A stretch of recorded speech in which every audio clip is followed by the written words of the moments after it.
Good afternoon, everybody. Good morning, depending on where you are. Welcome to our webinar. Can a good story help us envision a better future? I'm Steve Willis, and my co-author is Genevieve Hilton. We'll come back to that in a moment. And this webinar is part of Net Zero Week 2025, which is the UK's official National Awareness Week and the biggest net zero conference. So there's plenty of other webinars around as well for the rest of the week, and we encourage you to have a look. So I'm Steve Willis. I'm a author of Fairhaven and Defying Futility and a couple of other things. And I'm also a chemical engineer, and I've been working for years on identifying the large-scale climate solutions. So what are they? How do we deploy them? And what would it look like as and when they were operating in the field? Genevieve? And on my side, I am an environmental journalist and author, but that's relatively recent. Prior to this, I was working in the corporate sector while Steve was out in the field doing real work. I was sitting back in the head offices as a corporate bureaucrat and looking for solutions that work on the policy side as well as the technical side. Steve and I get the question a lot, how did we end up collaborating? At the moment, Steve's in Yorkshire and I'm in Portugal. When we first started writing this, writing together, he was in Malaysia, which is where he's still based, and I was based in Hong Kong. So we met each other through the magic of LinkedIn and started collaborating on this. I think it was in April of 2023 when we started this a couple of years ago now.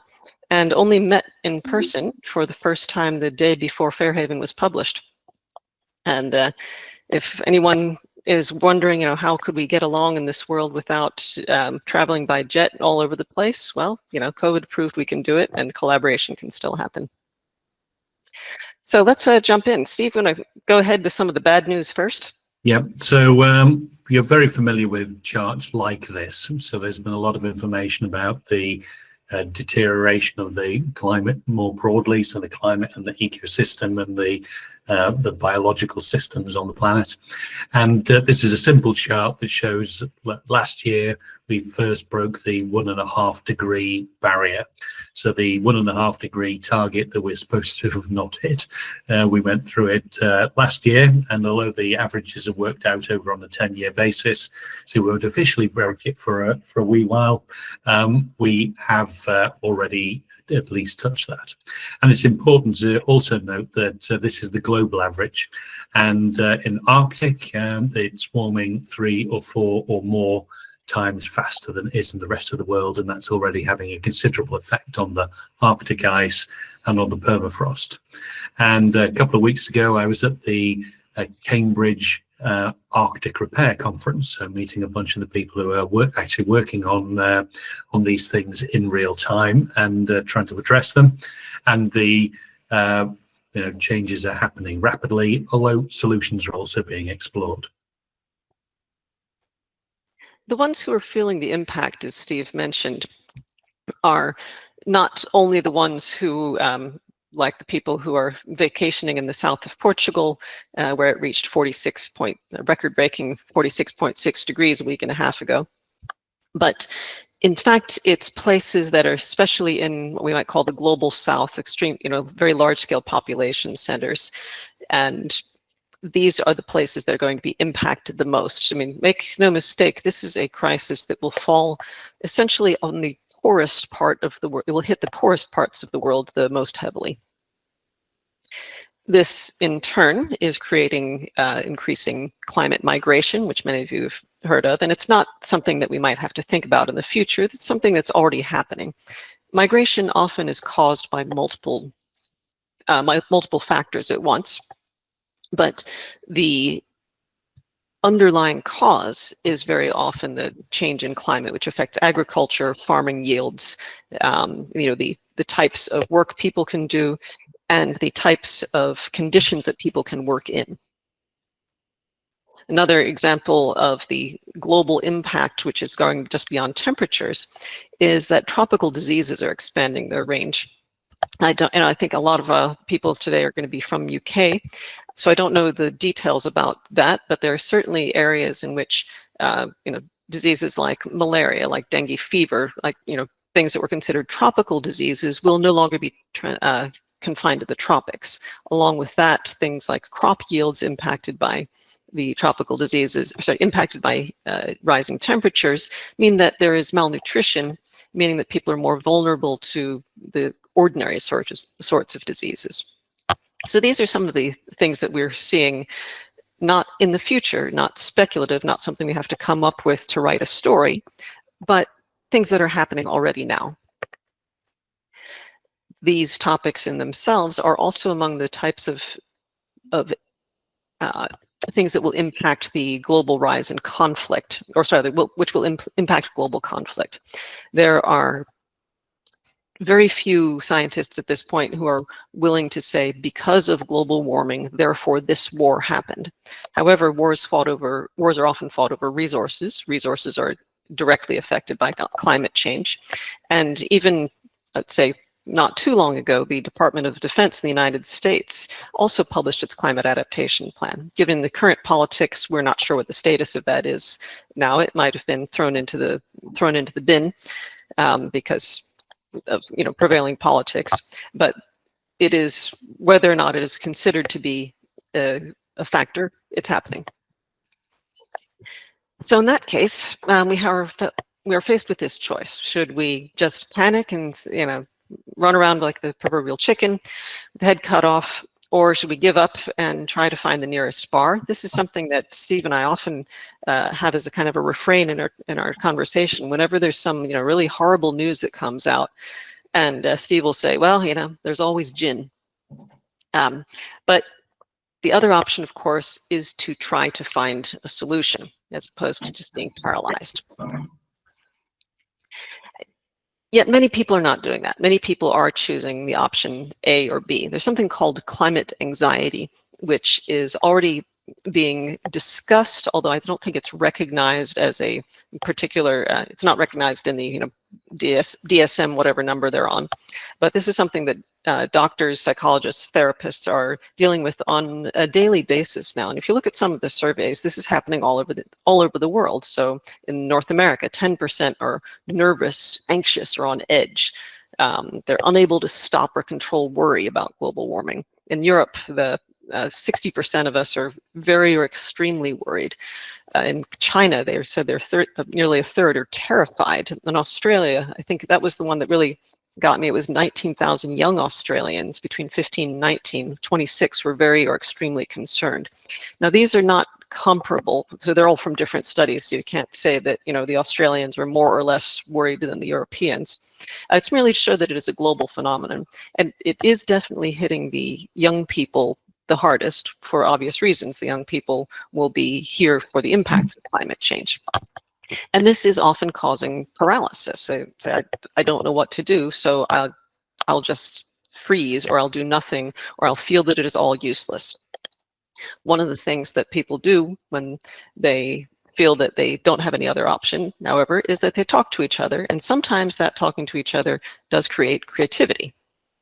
But that is not always that is very hard to get over, because so as Genevieve was just saying, we're fed a constant diet of challenging material. So it's coming through the news, it's coming through the social media, it's coming through the fiction, and a lot of the fiction that we're seeing is very disturbing.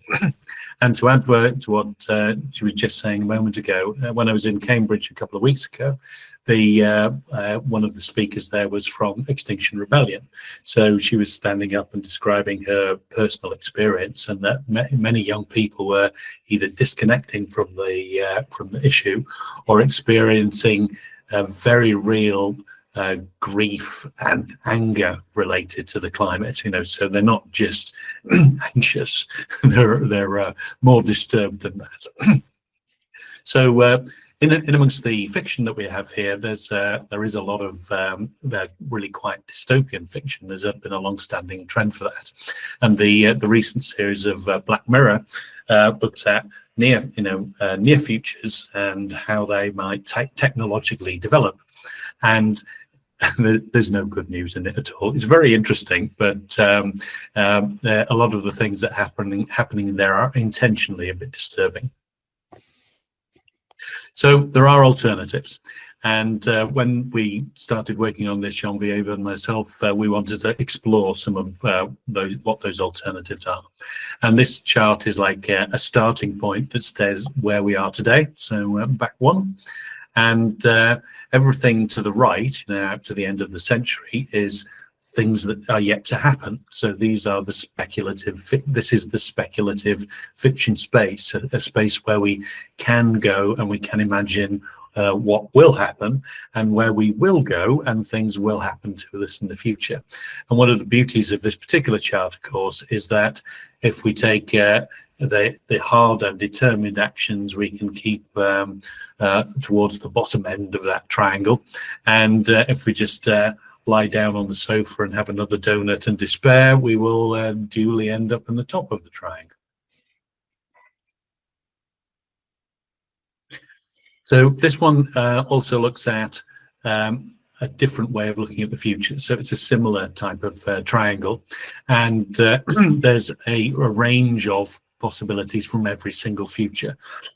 So from this webinar, you can go and have a cup of tea or have a cup of coffee, or neither of those things, and they are turning points in the future, and affect what will happen next. And this taxonomy of futures looks at or considers that there is a range of preferable, probable, plausible, and possible futures, which we are increasingly going to dislike as we get towards the top of that space. I think it's important to note that climate change isn't binary. There's no, like, if we do it, then everything will be beautiful and fine. If we don't do it, then everything will be collapsed, the world will end. It's not binary at all. It's a giant spectrum, like most issues. Everything is more complicated. And the way we liked very much Jens Beckert's comment that climate change is not an either-or issue, but one of more or less. At the moment, but when you hear people say it's too late, it is absolutely too late to preserve nature in a pre-industrial state. But on the other hand, those aren't the only two choices: preserve nature in a pre-industrial state and total collapse of all civilization and human life for the future. There's a lot of room in between those two extremes. So along with that, there are many solutions which are related to slowing down climate change while we work on the solutions, which the types of things that do not necessarily fix the existing issue, but they buy us time to fix the point that's at the source. So if you have a person who's in the emergency room or in intensive care, you might look after them while to keep them stable while the operation is happening, so that they can survive long enough to heal. So that's what we're talking about when we talk about slowing down climate change, because there's a lot of room between dead and perfect life forever. One of the ways we have seen this described is from a neuroscientist. There's a guy called Chris DeMeyer who's working at the Cambridge, was it Cambridge Institute? Sorry, Steve. So University College London. Yeah. University College London, yes. Sorry, Yeah. As you can tell, Steve's the one who's a bit more knowledgeable about the UK institutions. And he gave us this wonderful long essay, but we drilled it down to a few core points. One is that storytelling is a tool we can use to combat climate change, but not just any storytelling, not the type of storytelling that tells you once upon a time everyone died of climate change and it was very horrible, the end. It's stories about positive action. So this types of positive actions are things that people can actually do. So action-based and not issue-based, not just teaching about the issue, but talking about, telling stories about, describing actions that are possible. And there's that last word, not just possible, but practical. So you can tell me I live in a 75 square meter apartment that, I should change all of the world's energy systems to renewable energy. Well, of course I can't do that. I'm not the queen of, energy management of the world. I'm not even a billionaire. But there are practical steps that I can take. On the other hand, if you are working in a large company, you may have access to things that that company can do. If you're working in policy, there are practical steps that you can take. If you are working as an artist, there are practical steps that you can take in your field. So these are the 3 points that we drew from this analysis by Krista Meyer. And specifically, all of this are relevant to fiction because this works. And we don't need to think about if it might work. We know it works because it's happened already. If you can see, starting, well, this is just some examples we've taken from the past. There's a book with the wonderful title, The Reign of Greed. It was published in the 1890s. The Spanish name was El Filibusterismo. And this book it's a fictional novel. It's quite, soap opera. I think I've gotten about 2/3 of the way through it. And it is widely credited with launching the Philippines Revolution against then at that time Spain as the colonizer.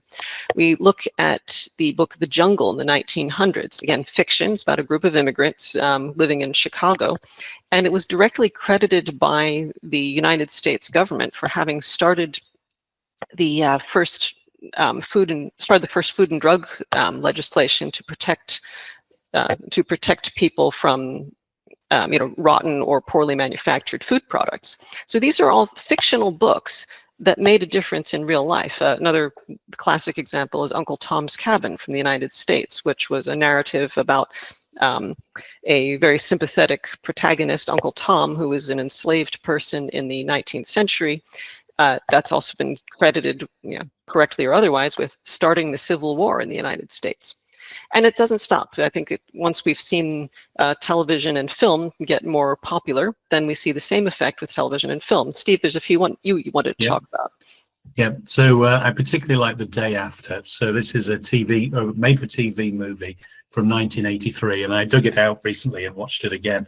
And it's very moving and very disturbing.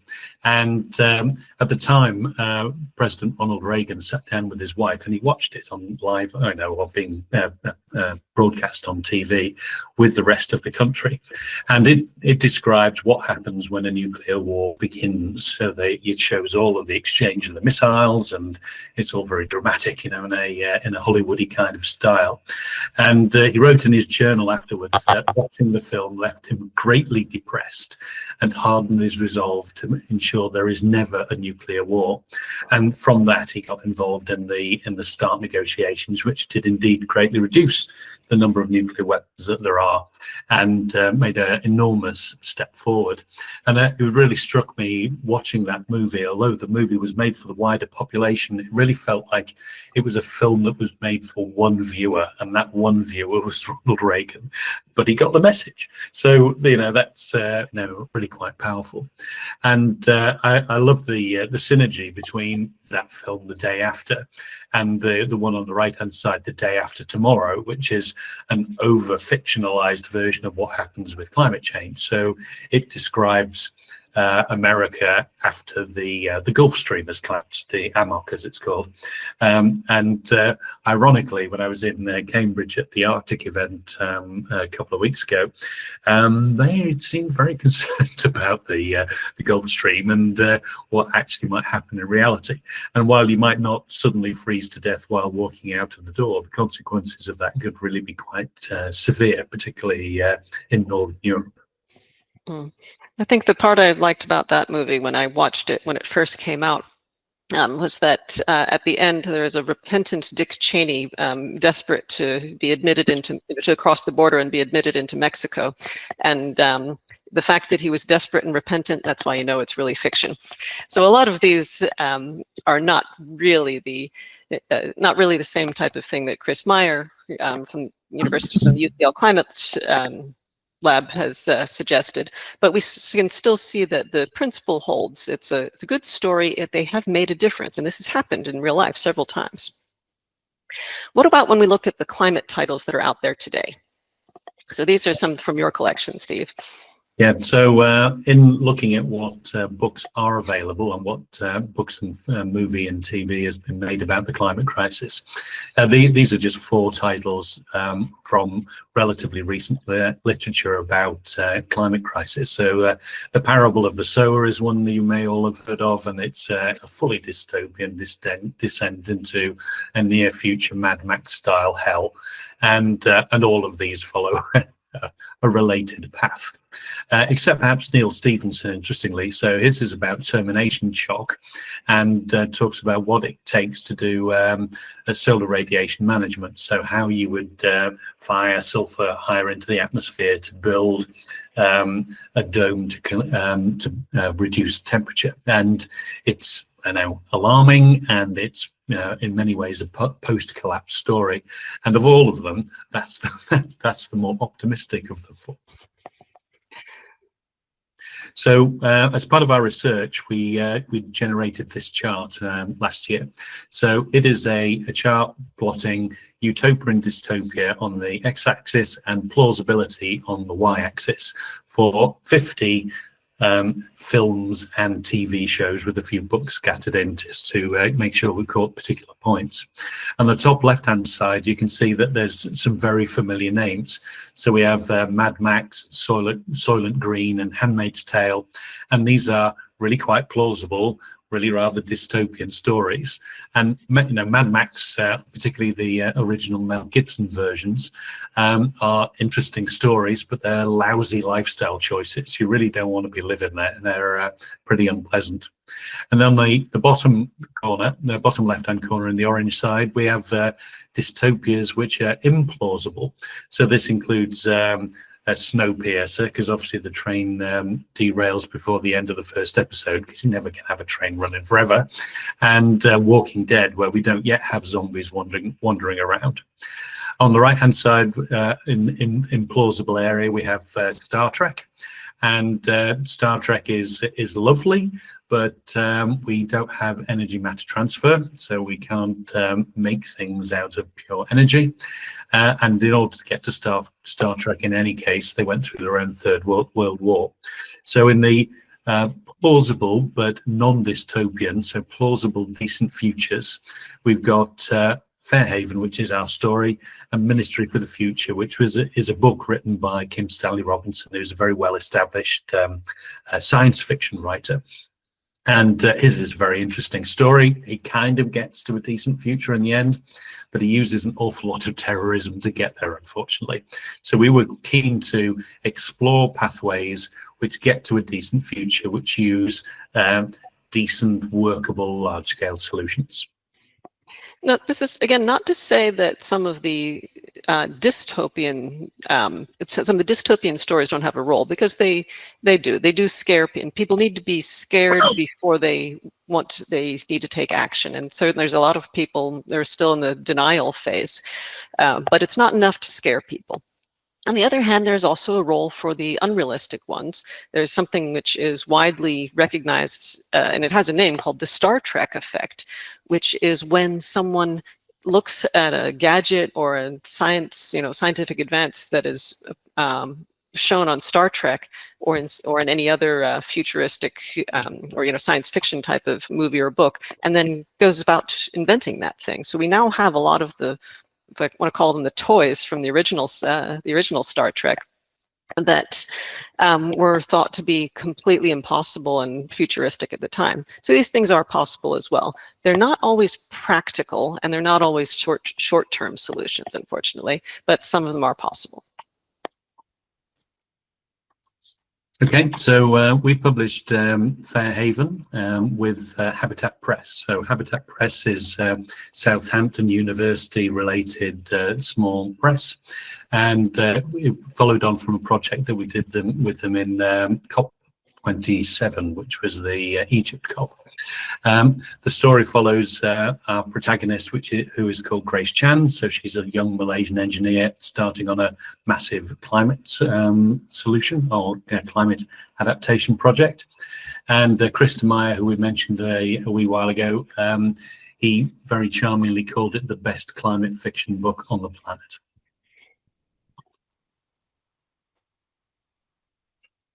Oh, I lost you. There we go. Yep. So the story. So the story opens when Grace Chan is about to become president of the newly formed Ocean as an independent nation.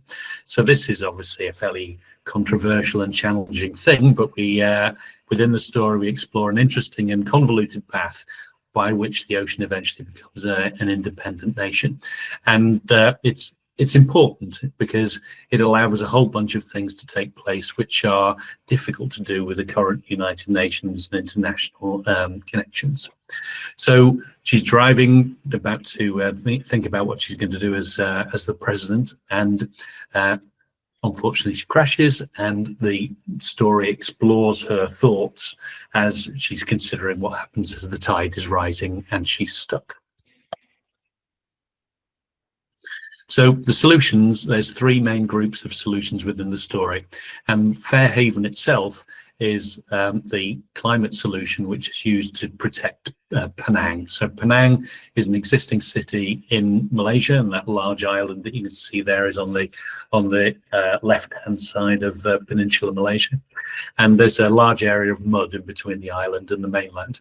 And in our fictional story, we describe building a couple of dikes, one at the north and one at the south, draining that area and building a large modern city in the space in between the island and the mainland, as the Dutch would do if they were to solve that problem. The next main solution is refreezing the Arctic. So when we talk about what is required to fix the climate crisis, in the very broadest sense, we need to do four things, and unfortunately we won't like any of them. And those four things are slashing consumption of all kinds, doing renewables properly, drawing down a lot of CO2 from the atmosphere and dealing with the heat in the ocean, and refreezing the Arctic. And of those four, refreezing the Arctic is actually the easy one. And as we describe in the story, that's done by taking supply boats and ice hard tugs, pushing into thin sea ice as it forms as the Arctic winter begins. So the temperature drops to -40, and use the existing firefighting pumps on your tugs and offshore supply vessels to pump seawater on top of thin ice in order to make it into thick ice. So thick ice lasts a lot longer than thin ice, and the intention is to build large quantities of multi-season ice that lasts, many years. So the Arctic used to be full of 5-10-year-old ice, but in recent years, all of that has coughed out, unfortunately, into the North Atlantic, and it now is mostly single-year ice, which is much thinner and much more fragile. And the third solution, which is one we're working on in real life in Malaysia, is to do very large-scale rigs to reefs projects.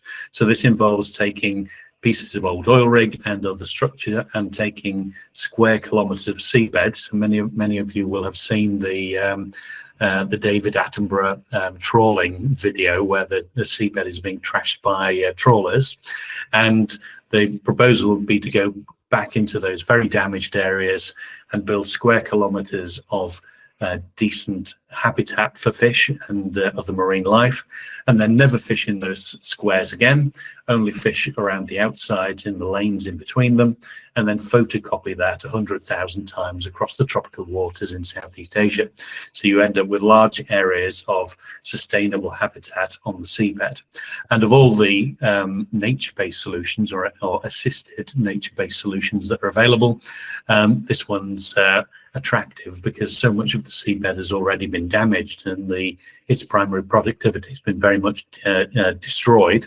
But the sea recovers quickly because there's lots of life floating around in it. So if you can give that life a hard place to stand, it will land and it will turn into abundant sea life relatively quickly. By the way, I'll mention that this image comes from the cover of Fairhaven, was done by our fantastic, very human, by the way, cover artist, Nancy Locos. And so we do recommend, if you are coming up with new ideas for climate solutions, it's actually great to have an artist with you, not only an author. Something that was interesting during this process of writing Fairhaven is that our protagonist, Grace Chan, she's the one who works on the Fairhaven land reclamation or the coastal protection project itself. She also goes to work at sea orchards for a while with another character called Marina, and then finally she meets Kenji, who's running the Arctic project. But during that process, she, like a lot of us, suffers from climate anxiety, and her way of coping with it is to try to write stories. So there's, in the book Fairhaven, there are 4 stories within a story, stories within the novel. And we found these type of stories to be very useful when describing climate change because they're all giant metaphors. So the classic one among them is, of course, the Titanic. The Titanic struck an iceberg in real life. When it went down, it was one of the greatest maritime catastrophes in terms of loss of life, suddenness, prominence of the people on that ship. But could it have gone differently? Could it have gone otherwise? Could those people have been saved? And in the first story that Grace Chan writes, which is included in the book, the people don't all die. In fact, they're all saved, but you have to read the story to find out how. This wasn't enough. We thought, well, no, hold on. There are other disasters that maybe could be rethought, and this is what our protagonist Grace Chan thought too.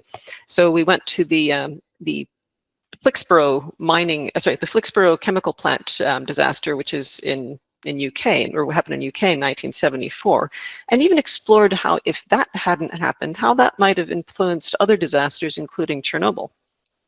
The one that is very close to my heart, as you can hear from my voice, I grew up in the United States. I watched the Challenger space shuttle explode in 1986, and many, many people wondered how could that have gone otherwise. In 2008, I was already in Asia and watched with horror as people perished during the 2008 Sichuan earthquake. How could this have gone otherwise? Nobody's going to be able to stop an earthquake, but is there a way that you can alleviate the damage? And in these stories, each one of them has a certain moral of the story. I mean, in a certain way, these are parables because there's a very clear lesson from them. Those can be things like, have a preparation plan. They can be things like look out, think outside the box, speak truth to authority. The lesson learned from the Challenger disaster story is very much one of use other methods to get messages across when the conventional ones don't work. In the 2008 story, the lesson is very much about looking to nature for a solution. And the term of nature-based solutions is obviously that's now has a technical definition. But the larger idea of looking to nature to find solutions for technical problems is something which is very much underappreciated in the way that we're looking about how to address climate change. But we thought these 4 stories weren't enough. We and Grace Chan had more ideas. So what about the Great Molasses Flood of Boston in 1919, the Hurricane Katrina in 2005, the methylmercury poisoning disaster in Iraq, 1971. So there are quite a lot of things happening all over the world. Disasters never stop. And yet from each of these, we can learn something. So that's why in the earlier part of this year, we published Defying Futility. This is a collection of 16 short stories. Each one of them is a real disaster, but the story went otherwise. The characters are mostly fictional, although some of them are real people.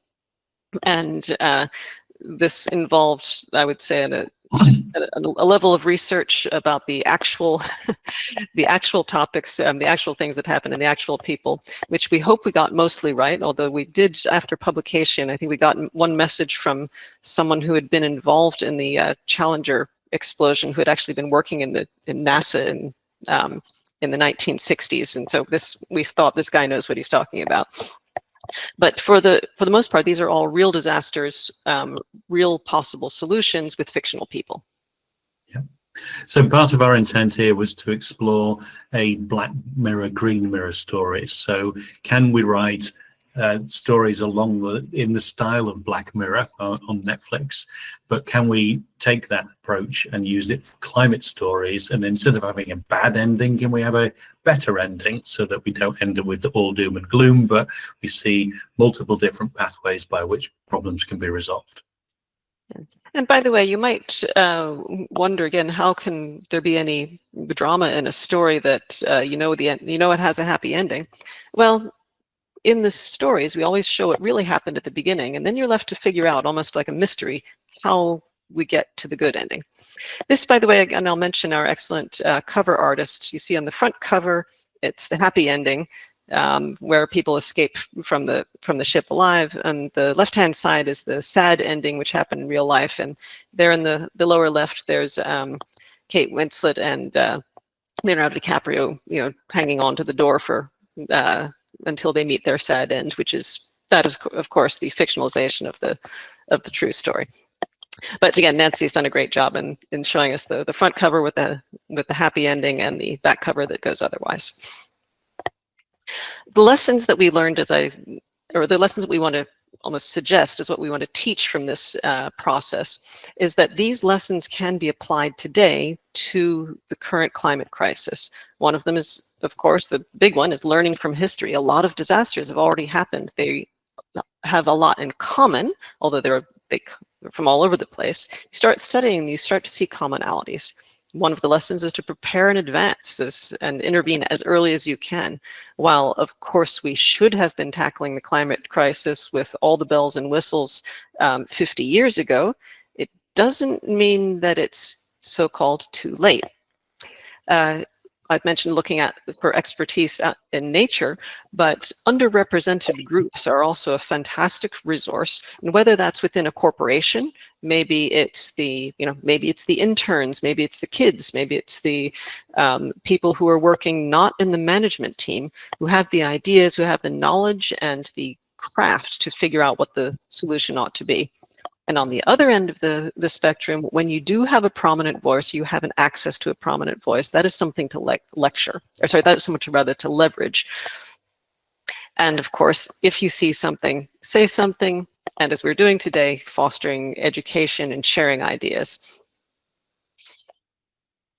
So imagining positive futures will help them happen. So as you can see with George Lucas, you can only do it if you can imagine it. And from the more recent Mission Impossible movie, there's a lovely line towards the end where it says, any hope for a better future comes from willing that future into being. And in many ways, this is partly what the future fiction process is about. Can we imagine the future? What would it take to work our way into that future? What are the things that we need to be doing, in the real here and now?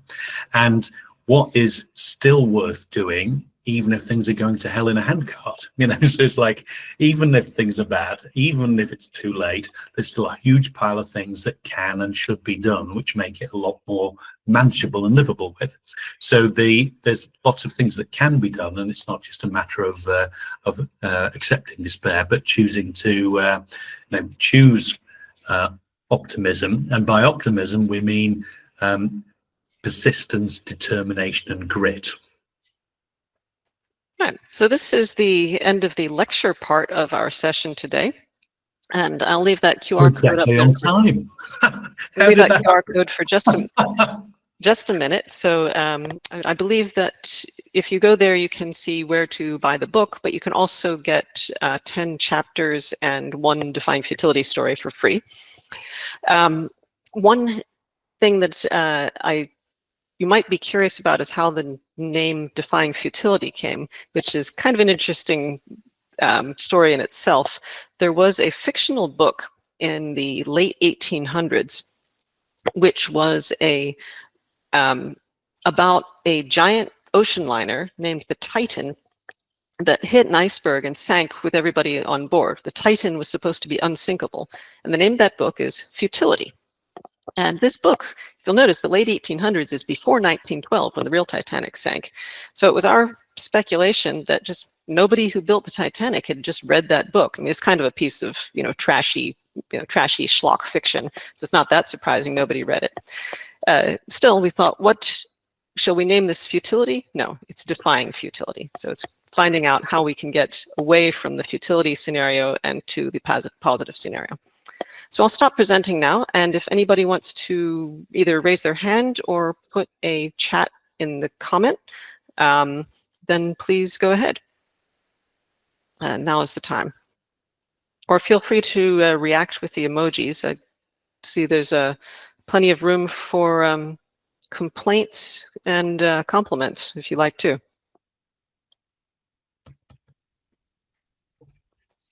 And let me figure out, I think I have the settings on so you can turn on your camera if you want to ask a question.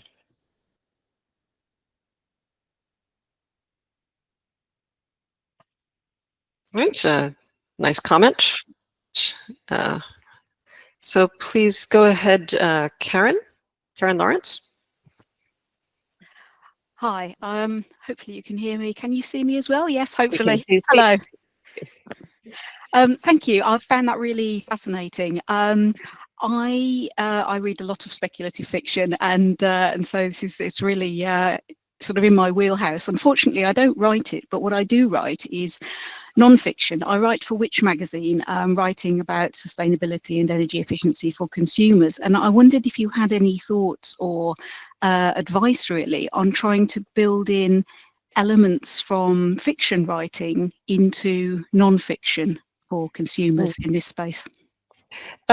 So probably thank you. That's a very, very good question. I think probably one of the biggest pieces of advice I'll give there, if I can qualify for that, is that people like reading about people. Yeah, we are human Homo sapiens creatures. We are social creatures, and we love reading about other people. So whatever you can do to find a person's story, first they were, well, there's a saying, they say every story is Star Wars. So first that person was Luke Skywalker on the moisture farm and, wishing to get away. And then the opportunity came in the form of, for example, an ecological idea or something that person could do at work.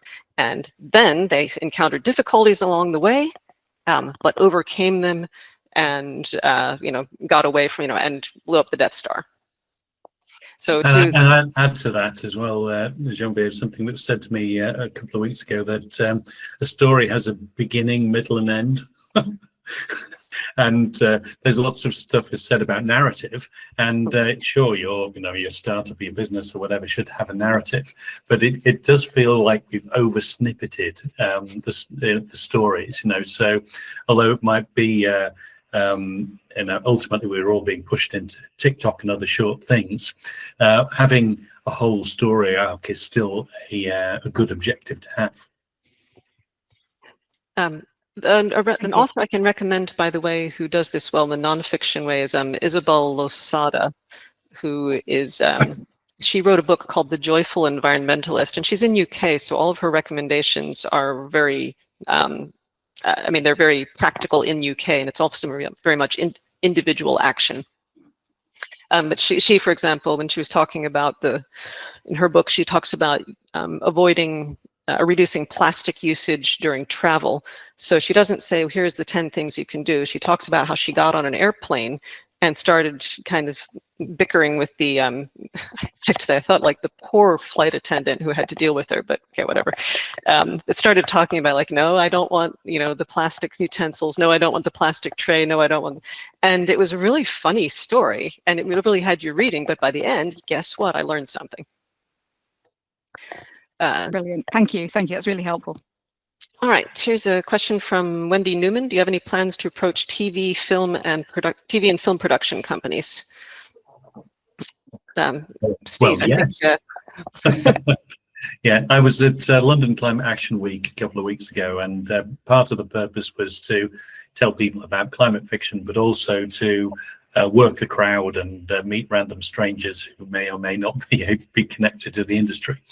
And I did manage to meet a couple of guys who run the PR company that supports Netflix. So I'm going to be following up with them next week to see where we can go with that. But if anybody here works for anything like that, or has a cousin, uncle, or brother, please do get in touch. Yes, for that matter, we also are probably, probably planning to create an audiobook version of Fairhaven at least.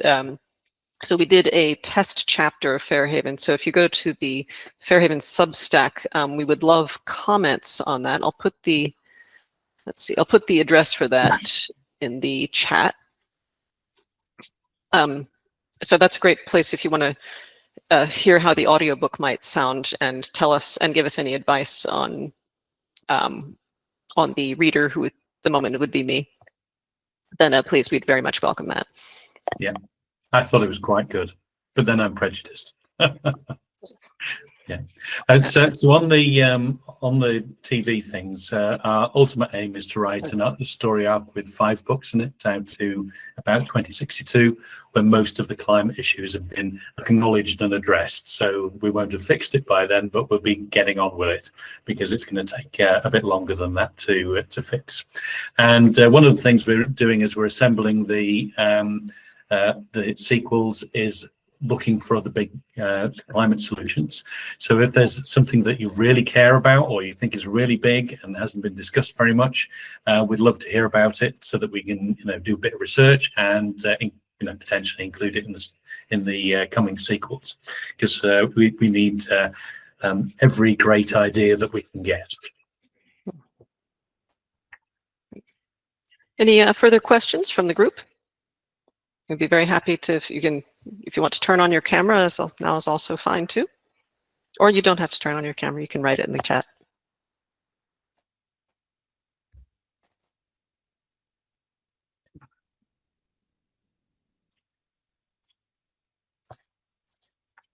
All right. In that case, it sounds / looks as if there are no other questions for the moment. So that means I have to finish on the last point as requested, that there's more live webinars available, and that delegates should take a look at the full agenda of events via netzeroweek.com. So there's plenty of other things taking place, and if you've enjoyed this, I think you'll enjoy some of those too. And we do have, looks like one last question. We've got a couple more minutes, so maybe I'll answer that one. And then, so pretend the bit Steve just said comes at the very end. And that is, what was it like writing together? And this is actually something people ask us about a lot, because since we were in 2 different, well, were and still are in 2 different countries. So not only co-authoring, but remote co-authoring. So that process is very much based on our own background. So as I am more from a writing background, but also more from a corporate bureaucracy background, and Steve is the on-site person who knows the actual science and knows the actual engineering solutions. Many of the technical solutions you'll see are from Steve's wealth of knowledge. The things that are more something like, the description of how a process happens within a company, or the description of how, how the entire story arc goes, that will tend to be from my side. So the technical process of writing back and forth is completely managed within Google. So however much they may be, murdering their environment with their AI data centers, I have to say I'm grateful for the opportunity to use all of their tools.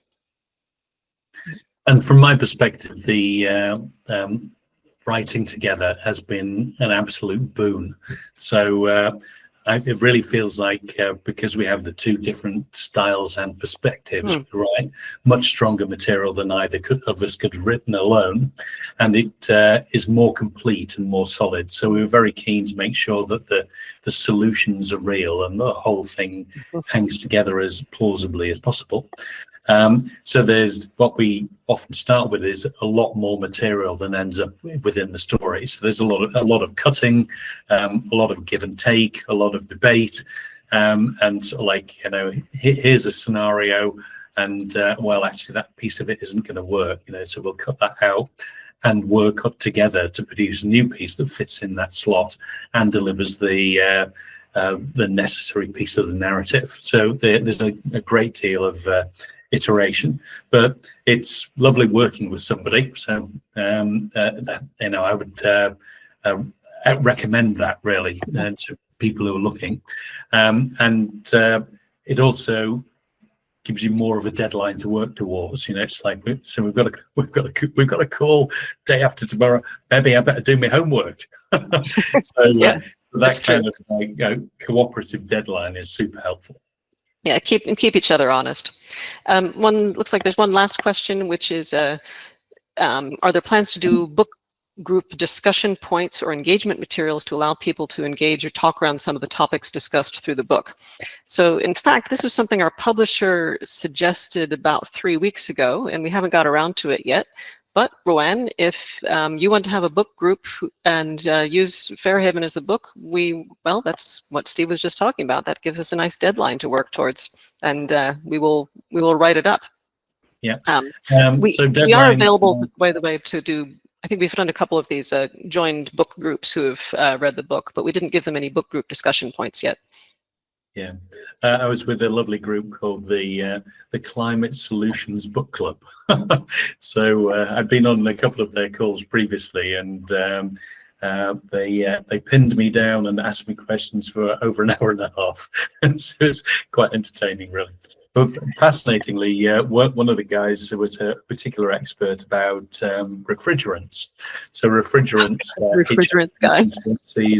Are really potent greenhouse gases, and so it was lovely to interact with someone who had a whole chunk of real factual technical knowledge that we could discuss and include in a future story, because it's one of those little corners which needs a bit of attention. So through doing it through fiction is good. Having said that, I also joined a grandmother's book club. So it's a bunch of people who have grandchildren, and women who have grandchildren. And, they were too polite to say anything remotely negative to me when I was there, but they seemed to enjoy the book, and they all talked about the characters as if they were real people. So I thought that was somehow a good thing to see. You don't actually need it. There's some stuff in the book that is technical, but it's very much it's written at the level that anyone who can basically read can understand it. It's not something you need a PhD to read a novel. And the target audience is also often raised, so it can be read by older school children. So kids, as they're running into their first experience of climate anxiety, this would be a good book for them to be reading. Yeah, not young children, because there is a sex not scene. the younger ones. Yeah, not the youngest not one. An explicit sex scene, but the main character sleeps around. So. Yeah, so kids who are starting to do proper exams, that sort of age group and above. So your sixth formers, your university kids, young people going into their first jobs, and all of their parents and colleagues is the target audience. All right, so thank you very much, everyone, for joining, and hope you will attend some of the other Net Zero Week sessions, and that we will see you as subscribers to our Substack, and that you will buy at least 10 copies of both of the books for all of your friends and your enemies and anybody in your chance acquaintances that you meet on the street. So thank you very much, and have a great rest of your day. Thank you. Bye-bye. Bye-bye, everyone.